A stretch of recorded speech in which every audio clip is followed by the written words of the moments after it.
sommes à Anéhor, dans le cadre de la mise en œuvre du projet Waka Récip. Nous sommes à l'étape de la mise en place du cadre conceptuel qui permettra de surveiller le lac Boko-Zola. Et pour quelle cause? Pour quelle question? Nous avons vu que le lac, entre 1986 et 2013, le lac s'est rétréci à peu près 60% de sa superficie. Et aujourd'hui, le lac par endroit n'existe plus. Certains bras du lac ont disparu. C'est devenu de la végétation et du sable. Pourquoi? Alors on a vu et reconnu que c'est l'activité humaine qui a conduit le lac à cette extrémité. Qu'est-ce qu'il faut faire pour contrer cet état de choses? Il faut mettre un cadre de gestion légale. Mais ce cadre ne peut pas être mis en œuvre sans l'implication des communautés elles-mêmes. Et c'est pourquoi, dès que nous avons été choisis comme consultants, nous avons entrepris par rapport au TDR de la mission des démarches sur le terrain en faisant des focus group, des brainstorming. Nous avons fait des séances de concertation pour recueillir quels sont les actes qu'il faut décourager, les actes qu'il faut encourager pour que le lac retrouve ses notes. Le fond qui est en train de s'ensabler. L'ensablement de ce lac pose problème à la population et pose problème à l'humanité. Le lac tend à disparaître. Et si les mauvaises pratiques continuent, ce lac disparaîtra et avec les conséquences pour le réchauffement climatique.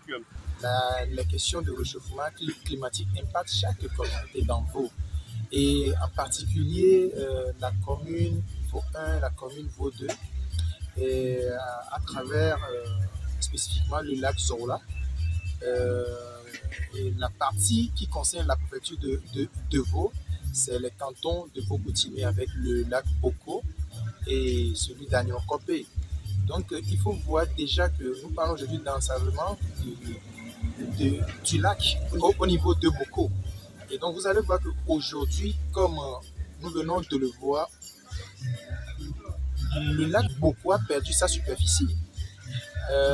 Par rapport au passé, l'eau n'existe plus en quantité. Arrivé sur le terrain, ça c'est visible. Vous allez voir que le lac n'est plus là.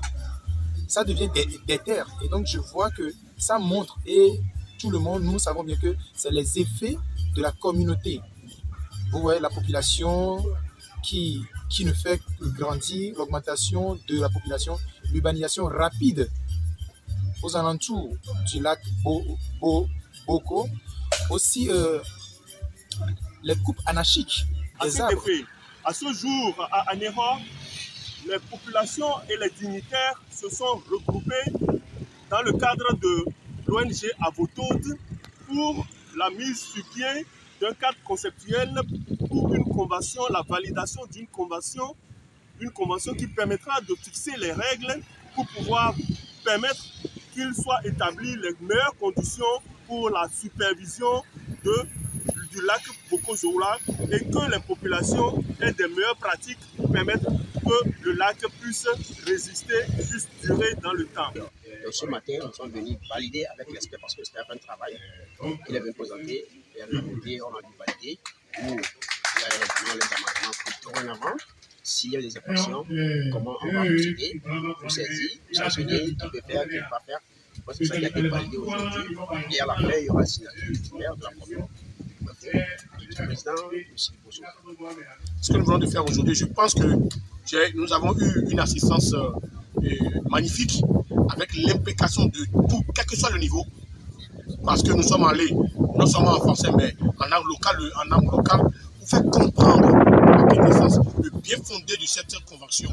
Et je pense que, vu l'engouement de l'atelier et la participation, même des représentants des structures étatiques au niveau préfectoraux, comme communaux, locaux, ils sont tous là, leur apport et leur engouement, je pense que c'est une nouvelle ère qui s'ouvre pour la gestion du lac Boko-Zola, pour que ce lac soit retrouve ses lames de nouvelles d'entre-temps.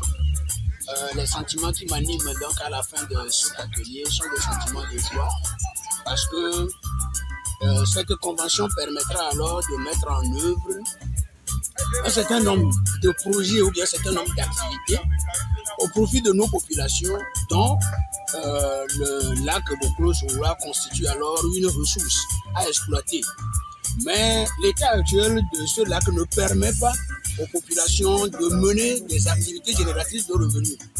Donc je crois qu'avec cette convention et avec ce projet de Waka, eh bien le lac pourra retrouver alors sa lettre de noblesse dans le temps et servir comme cela se doit. Dire que ce qu'on vient de valider ce matin va nous arranger beaucoup. Nous qui sommes des riverains autour de lac Bokolo, va nous arranger. Il y a des choses banalisées et on a beaucoup de choses en état de dégradation. Mais je crois que par cette convention qu'on vient de valider, avec toutes ces choses qu'on a mis en place, les choses seront restaurées. C'est une évidence.